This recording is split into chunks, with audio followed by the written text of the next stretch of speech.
What's up everyone? In this video, I'm going to be talking about one of my favorite cinematic features of the Panasonic GH5, and that is the variable frame rate. If you're new here, my name is Caleb and I've been doing freelance video production since 2012, but this channel is to help you make your own videos, whether you just started or you've been making them for a while, whether you use the GH5 or any other camera. If that's something you're interested in, make sure you hit that subscribe button.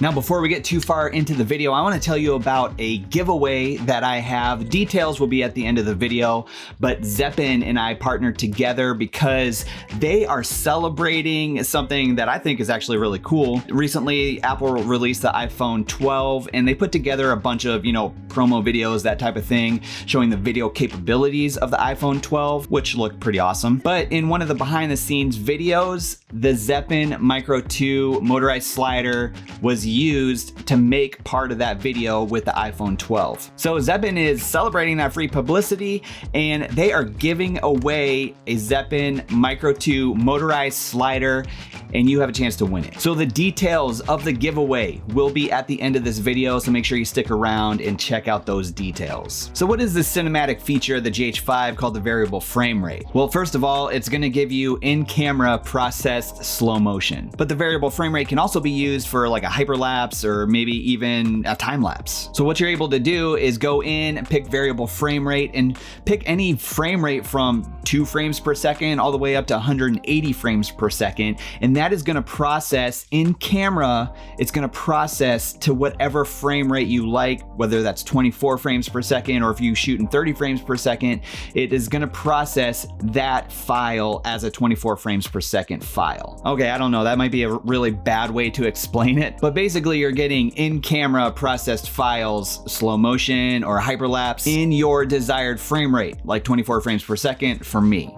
Maybe 30 frames per second for you. And this is such a great feature of the Panasonic GH5 because you can get that slow motion footage right out of camera without that extra step of processing it in your editor. So the GH5 also has a 4K 60 option. So would you use that over the variable frame rate? Would you use variable frame rate over the 4K 60 option? They're kind of a little bit different. So why would you use one over the other? All right, so first of all, the 4K 60 option is gonna be 150 megabyte per second file. So it's gonna be a little bit better of a file. Still an 8-bit 420 file, but you're gonna have a little bit more information in that file. The variable frame rate options, whether you're in 4K 8-bit or full HD 8-bit, those are gonna be 100 megabyte per second files. But don't get me wrong, those are still outstanding file sizes and you're gonna be able to get a bunch of information. Like a lot of times I can take that 120 frames per second file at full HD 8-bit, 100 megabytes per second, and I can upscale that to 4K in Premiere Pro, and I think it still looks good, especially for YouTube content or if you're making stuff for Instagram or Facebook. You can upscale that 100 megabytes per second file and it's still gonna look really good. So another reason you might use that 4K 60 option over variable frame rate is that you are gonna have the audio files. So we're gonna talk about this a little bit more, but there's no audio files with the variable frame rate. It cuts the audio and you only have the video file. So you better be good at, sound effects and have a lot of sound design in your video if you cannot capture those audio files while you're shooting. So if you rely heavily on audio, you might wanna shoot that 4K 60. Another thing, that 4K 60 option is the output for if you're going into an external recorder and recording, 10-bit 422, 4K 60, that type of thing. You will use that option to get the external recording. So how do you get to the VFR option? Let's jump into the menu and we'll just go through some of the settings. Some of the settings that I use, you can use something else, but it's super easy. All right, so one of the things that you can check first is the system frequency, and variable frame rate works both with the NTSC and cinema. Here in the States, I shoot in NTSC, and cinema mode is also a great feature. I use a little of both, but one of the things that we're gonna do first of all is go in and change the shutter angle. So right down here, first of all, we see that this is a number and you're gonna wanna make that an angle. So this is like your shutter speed, but we want to turn it to a shutter angle. So we'll go into menu and go to this first option, and under the first page of the first menu option, you have SS gain operation. And what we're going to actually do is change that to angle. right there. So now what we see is that we have a different number. It's actually 180, and 180 means that that is going to be double whatever our frame rate is. So if we're shooting 24, you know, it's obviously going to be double that. If we're shooting 60 frames per second, it's going to be double that at 120, so that type of thing. And then we have a few different options when it comes to setting the variable frame rate. First of all, you're going to want to be in either 4K 8-bit, 100 megabytes per second at 24, or you could also do this at 30 frames per second, or full HD 8-bit, 100 megabytes per second at 24. So let's go first of all to the full HD, and we're gonna go in and set our variable frame rate. And that is also gonna be under the first menu option. And right now I have it set as on, and so you can turn it off or we can go and set it. And so with the full HD, at 24 frames per second, we have frame rates of 2 frames per second all the way up to 180. So 180 can kind of get a little mushy. I don't personally use it that often. I found the sweet spot is kind of that 120. And so you see we're going to be shooting at a frame rate of 120 frames per second, but the recorded frame rate is going to be 24 frames per second, which will meet and match our timeline or other footage or whatever we're shooting at there. All right, so now let's go into the 4K option, 8-bit. We'll select that, and then we'll go into menu, go back to the menu, and let's set that. And with that option, we have all the way from 2 frames per second. And this would be really cool if you were on like a gimbal and doing a hyperlapse. I want to try that sometime to see what that looks like.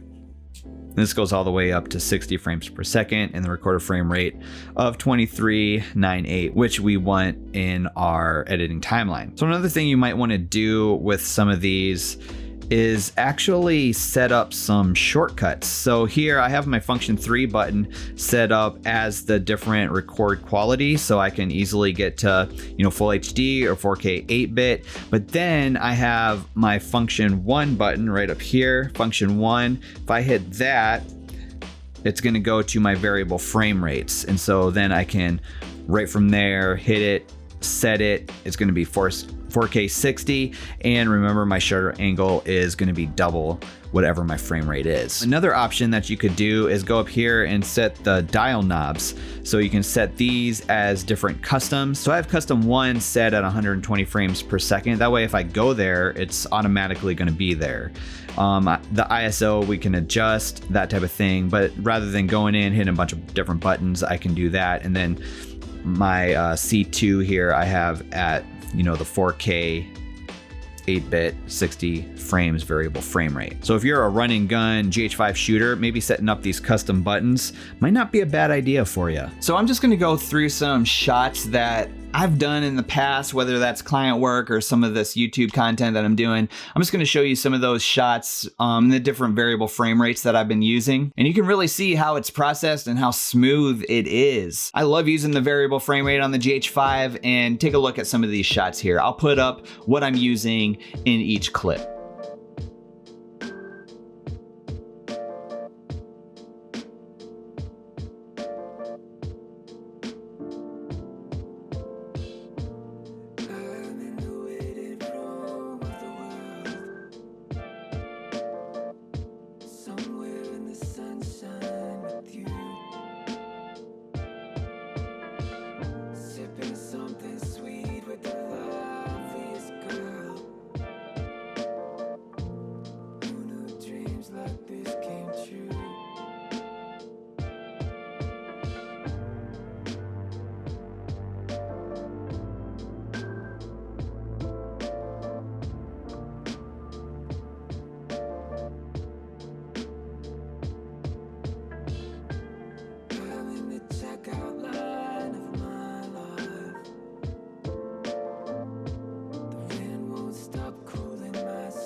So we all know that the in-body image stabilization on the GH5 is absolutely fantastic, and I'm a firm believer that the VFR and the IBIS of the GH5 were a match made in cinematic heaven. Seriously, these two things were made for each other. When you're shooting at full HD at 120 frames per second, it is almost like you're on a gimbal. In fact, I would even argue that some of the shots are almost a little better than on a gimbal because it shows a little bit more natural movement in the shot. I mean, you're obviously not going to be running down the road, but you can get some really nice, smooth motion, which makes shooting handheld with the GH5 just a great overall experience. So with the variable frame rate, you are going to have to make some sacrifices. One of the sacrifices that you're going to make is that megabyte per second. You're going to lose 50 megabytes per second. If that is something that causes you issues, you're probably going to want to shoot that 4K 60 option. Another sacrifice that you're going to make is there's not going to be any audio. So you're going to either need to record your audio separate or step up your sound design game with some sound effects, which I do have a couple links down in the description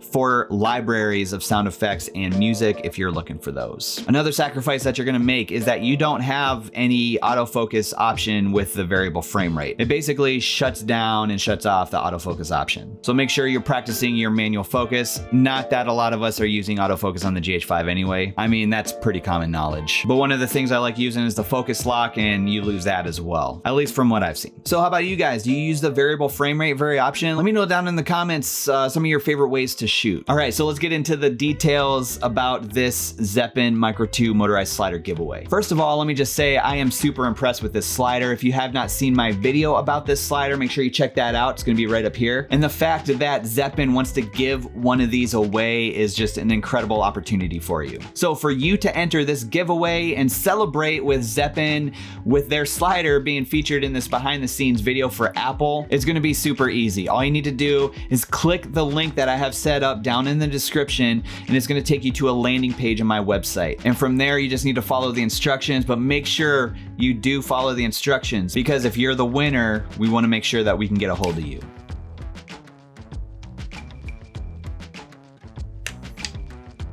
And I'll be announcing a winner probably on Instagram, maybe in one of my videos, but I'll be announcing a winner in the next couple weeks. So make sure you just stop what you're doing and get entered right now. As always, thanks so much for watching. If you have time, it'd be awesome if you stuck around, maybe watch one of these videos that's popping up on your screen after you enter that giveaway. Don't forget to hit that subscribe button, and I'll catch you in the next video.